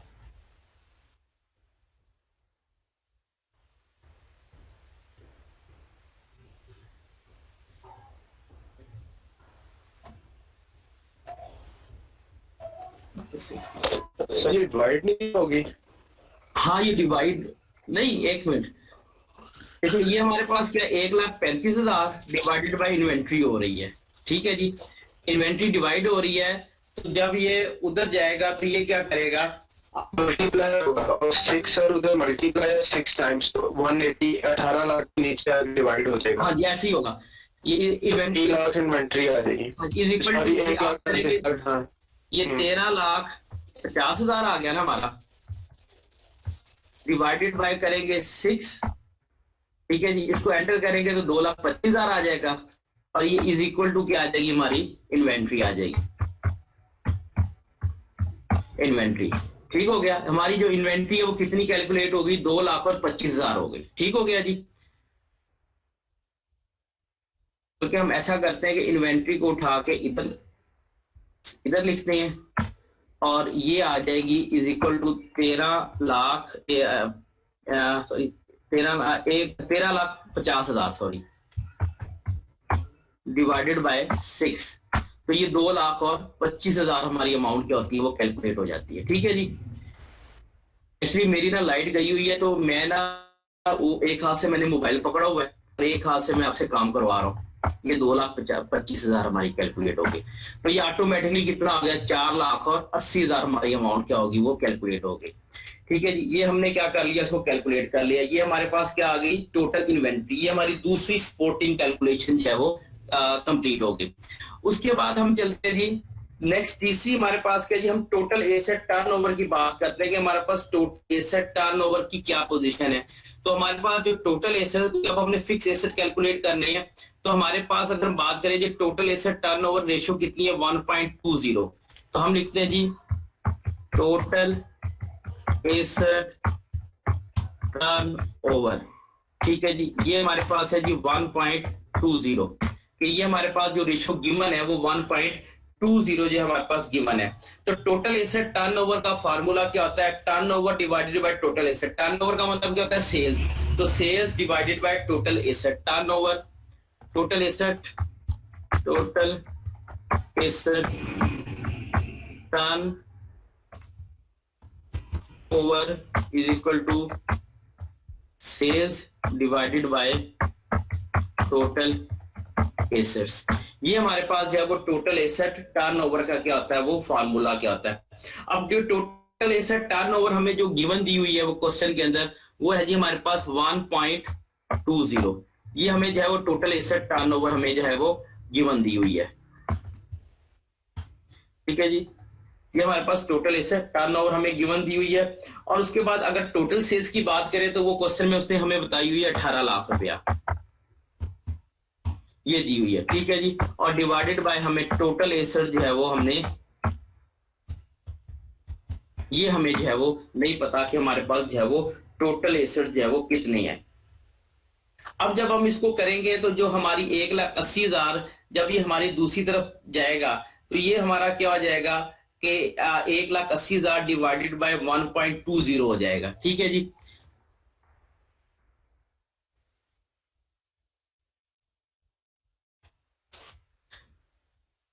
जी ये हो जाएगा जी is equal to 18 lakh divided by 1.20, ये हो गया total 15 lakh is equal to, ये हमारे क्या हो गए टोटल एसेट्स, ठीक है जी। ये हमारे पास क्या हो गया, टोटल एसेट्स हमारे पास कैलकुलेट हो गए कितने के, 15 लाख रुपए के, ठीक है जी। ये हमने टोटल एसेट, यानी कि total asset mean current asset और फिक्स एसेट, ठीक है जी। ये हमारे यहाँ पे ये जो अमाउंट है ये हमारी कैलकुलेट होगी 15 लाख रुपया। अब हमने क्या करना है, फिक्स एसेट क्या करना है, वो कैलकुलेट करना है कि हमारे पास नेट फिक्स एसेट जो है वो कितनी है। यहां पे हम निकालते हैं जी net fix assets is equal to total assets minus current assets. ठीक है जी। टोटल फिक्स एसेट कैसे निकलेंगे जी? हमारे पास जो अभी टोटल एसेट हमने निकाले हैं 15 लाख के, माइनस कर देंगे 4,80,000 के हमारे टोटल करंट एसेट है। ठीक है जी, इज इक्वल टू 1 2 3 माइनस, तो हमारे पास टोटल कितने के निकल आए? 10,20,000 के हमारे पास नेट फिक्स एसेट निकल आए, 10,20,000 के। 10 लाख, तो टोटल हमारी जो एसेट का जो साइड का जो टोटल निकल आया वो कितना निकल आया? वो हमारा 15 लाख आ गया। अब ये जो मिसिंग फिगर्स थी एसेट साइड की हमने क्या कर ली? कैलकुलेट कर ली। अब बारी आती है हमारी जो है वो लाइबिलिटी साइड वाली जो है वो कैलकुलेशंस करने की। अब हमने क्या निकालनी है? हमारे पास करंट रेशो, करंट रेशो हमारे पास गिवन है बेटा इस क्वेश्चन के अंदर। टोटल करंट रेशो हमारे पास है जी 1.60। ये हमें जो है वो पेपर क्वेश्चन के अंदर जो है वो करंट रेशो गिवन है। इसका फॉर्मूला क्या होता है? Current ratio is equal to current assets over current liabilities. ये हमारे पास क्या होता है? वो फार्मूला गिवन होता है। करंट रेशियो हमें कितनी गिवन है जी? 1.60। ठीक है जी, इज इक्वल टू हमने हमारे पास क्या जी? करंट एसेट अब हमने कैलकुलेट कर लिए हैं, पहले नहीं थे। अब हमने क्या किया? कैलकुलेट किए। टोटल करंट एसेट हमारे हैं जी, ये देखें 4,80,000 रुपए के, 4,80,000 डिवाइडेड बाय करंट लाइबिलिटीज जो है वो हमें जो है वो गिवन नहीं है, तो वो हम क्या लिख देंगे?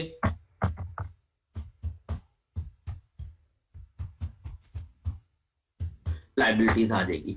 अब जब हम दूसरी तरफ जाएंगे तो 4,80,000 को डिवाइड करेंगे 1.6 के साथ। हम करेंगे ये जी इज इक्वल टू 4 लाख, क्योंकि पहले हम लिख लेते हैं फिर डिवाइड करते हैं ताकि स्टेप आपके जहन में रहे। 4,80,000 डिवाइडेड बाय 1.6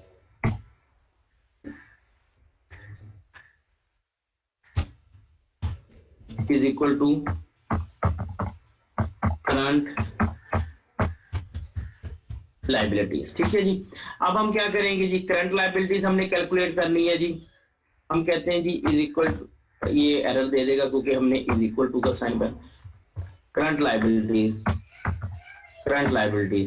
ये हमारी क्या हो जाएगी जी? ये हमारी कैलकुलेट होगी is equal to 4,80,000 divided by 1.6। तो एंटर कर, ओहो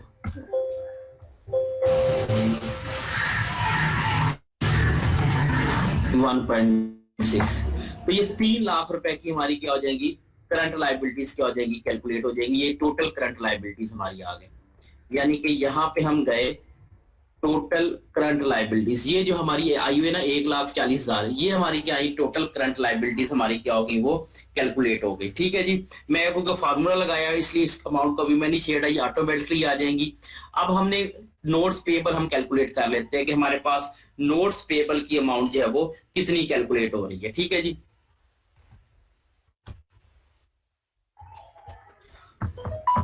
notes payable is equal to current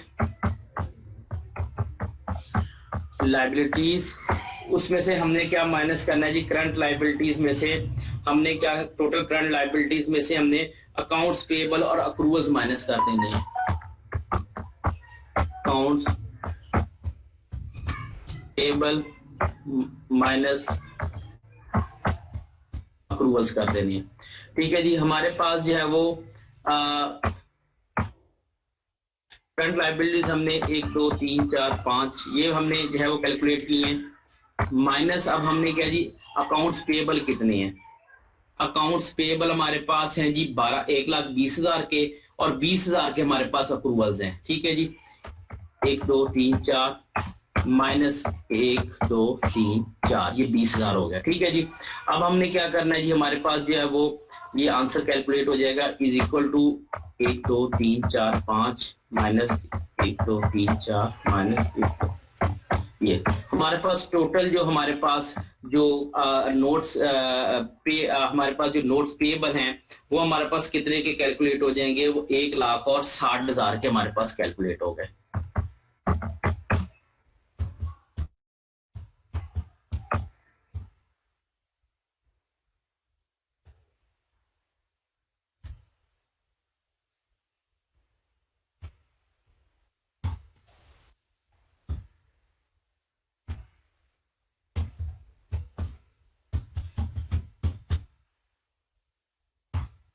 ये हमारे पास नोट्स पेबल क्या हो गया, वो कैलकुलेट हो गए 1,00,000।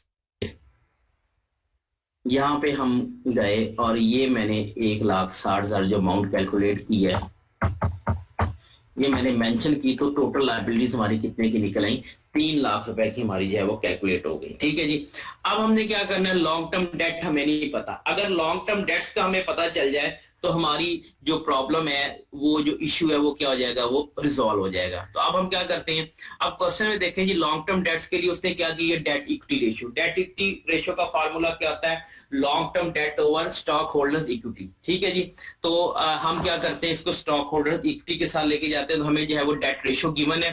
ठीक है जी, अब हम इस रेशियो की मदद से क्या करेंगे, मिसिंग फिगर जो है वो कैलकुलेट करेंगे। ठीक है जी, हमारी क्या जी, debt ratio is equal to कितनी है हमारी जी, 0.60, यानी कि 60% है, तो 60%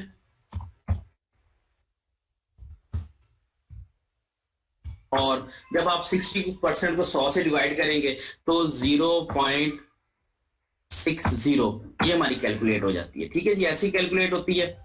यहाँ पे उसने 60% दिया, हमने उसे कन्वर्ट कर लिया इसको फ्रैक्शन के अंदर, ताकि हमारा जो है वो डेट रेशियो का फॉर टोटल आपकी लायबिलिटीज ओवर आपके टोटल एसेट्स। ठीक है जी, ये हमारा डेट रेशियो का फार्मूला है। Debt ratio is equal to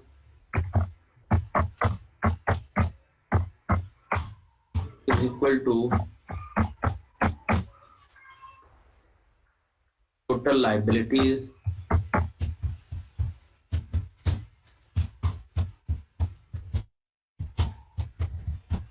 ये हमारा फार्मूला आ गया डेट रेशियो का। अब हमारे पास जो डेट रेशियो है वो कितनी है जी, 0.60।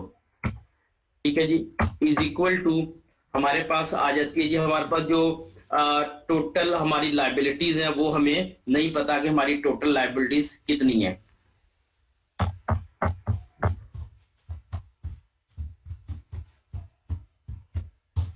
टोटल एसेट हमें पता है कि कितने के हैं जी, 15 लाख रुपए के हमें गिवन है वो। अच्छा जी,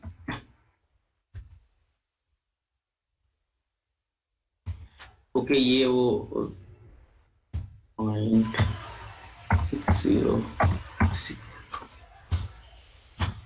अब वो एरर नहीं देगा, पहले को एरर लगा दिया था, तो इसलिए जो है वो हमारे 15 लाख रुपए के कैलकुलेट हो गए। अब जब हम इनको जो है वो 15 लाख को दूसरी तरफ हम लेके जाएंगे तो हम क्या करेंगे, 0.60 से क्या हो जाएगा, ये मल्टीप्लाई हो जाएगा आपका, ये आ जाएगा 0.60 मल्टीप्लाई बाय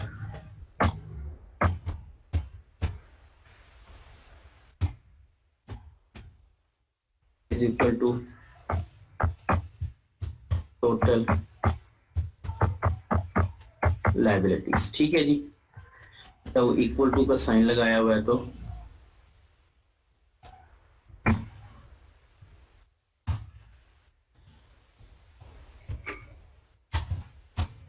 ये हमने कर लिया। अब हम क्या करेंगे जी, is equal to 0.60 multiply by,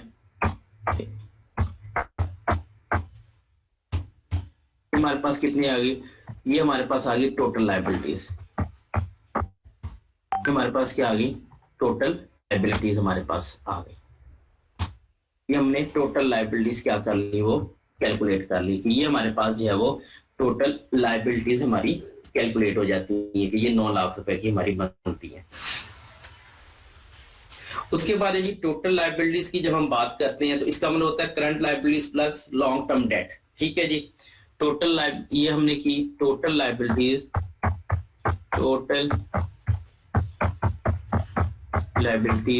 is equal to हमारी क्या होती है जी current liabilities plus long term debt. Current liabilities plus long term debt, ये हमारा फार्मूला होता है। टोटल लायबिलिटीज हमने कितने की कैलकुलेट की है जी 9 लाख रुपए की।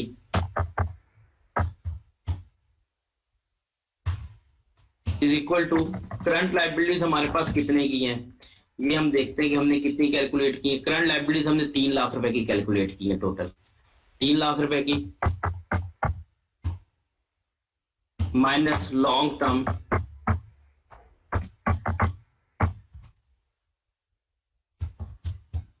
डेट। ठीक है जी, ये हमने कर लिया। पर आपने सर ये माइनस है या प्लस है? प्लस नहीं, आपकी जो सॉरी प्लस का निशान है, सॉरी